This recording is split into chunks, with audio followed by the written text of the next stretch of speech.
Hi, my name's Ultra, and I want to tell you about the Transformers. Today, I'd like to tell you about the Transformers Armada episode, Underground. In this episode, the Autobots and Decepticons are back on the hunt for more Minicons, but this time they're in the subway tunnels. Now where have I seen this before? This episode begins with Hotshot and Red Alert excavating more of this half of the Minicon ship, aka their base, when Optimus detects a new Minicon signal. You mean there's a Minicon in a big city like that? Apparently. You know, I'm surprised that they never mentioned the name of this city. I'm guessing most likely it would have been New York City, because it seems like the Transformers often travel there, whether it be G1, or Prime, or the movies, or even video games.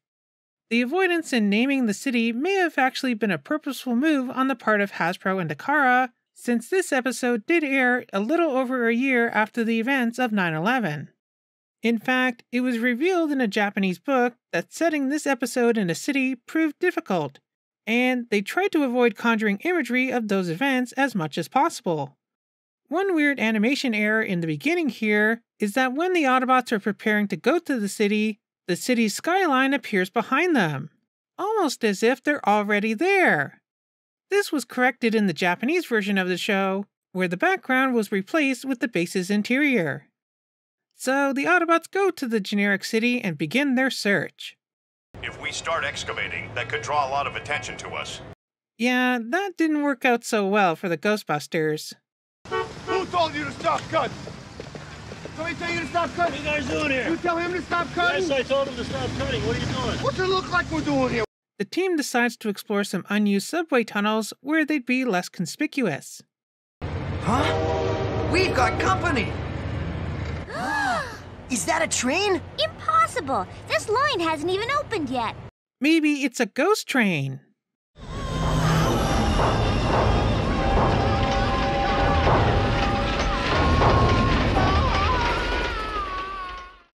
So, after narrowly avoiding death and destruction, they continue their search for the Minicon. Let's just hope they don't run into anything else down here, like turtles or something like that. Hotshot somehow ends up in an underground shopping mall, where we see a mother and her child looking at some toys, including a toy of Hotshot himself, as well as what could be Sideswipe, who we'll meet later on in this series. Although, who the red cart could be, who knows? Maybe Sunstreaker? I mean, if Sideswipe is blue in this series, and he doesn't even look like his G1 self, why couldn't Sunstreaker be red? But yeah, it's kind of a cool Easter egg, but also really weird. I guess maybe Hotshot scanned a real Earth car, and this is just the toy model of that car? Man, haven't they seen a car on the sidewalk before? We then cut to the Decepticons, who are also having difficulty navigating these tight quarters. It's funny that the bots in G1 and Prime didn't have this tough a time in the subways as these guys. Maybe the Armada bots are just bigger in general. The Decepticons send out their partner Minicons to help them search. But in an animation error, Cyclonus accidentally sends out Red Alert's partner, Longarm. This is another goof that was fixed in the Japanese version of the show, with Cyclonus sending out his correct Minicon, Crumplezone. Meanwhile, the kids discover a lost subway tunnel, as a mysterious figure spies on them. Once I become president, I'll change all that, you'll Alexis? see. I'll put an end to the misuse of public property, and then I'll work on saving the environment Alexis? and I'll end world hunger. Alexis! Yes, I support this. Alexis for president. She has my vote. Well, she would if I was American, but still. Also, an abandoned subway station? Again, getting some Ghostbusters 2 vibes here. Let's hope they don't come across a river of slime. The Minicons combine into Perceptor and uncover the Minicon plate.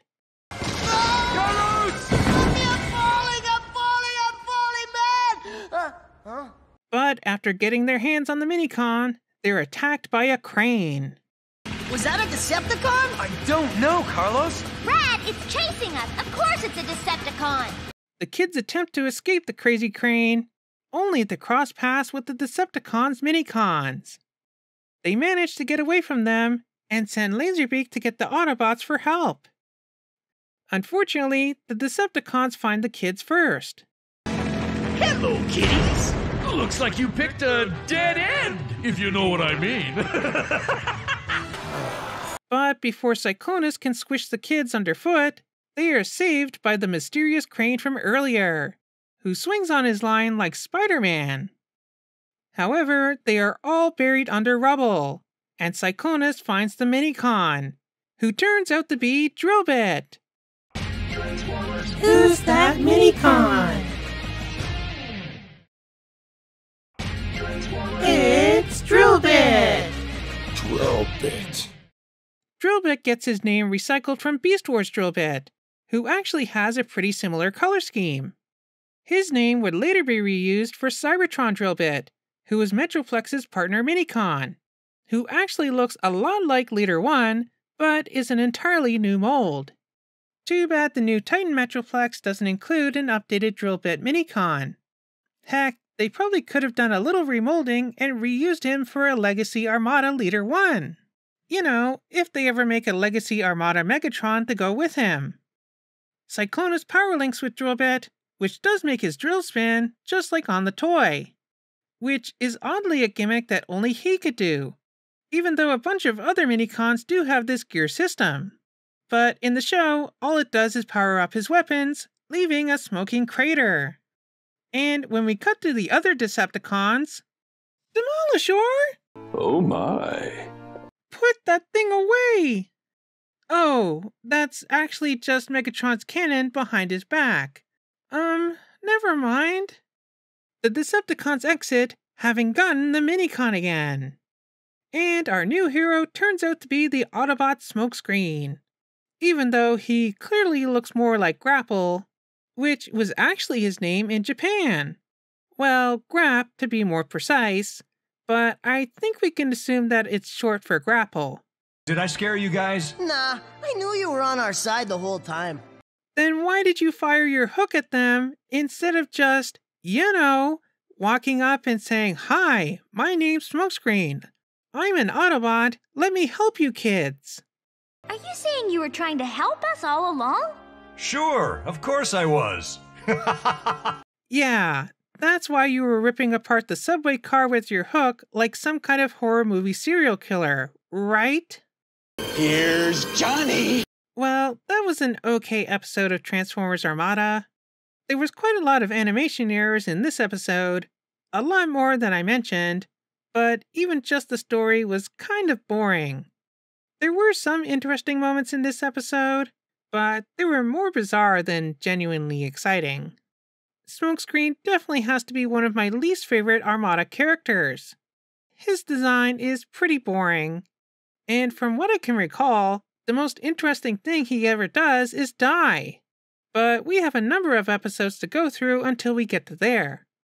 Well, what about you? What did you think of this episode of Transformers Armada?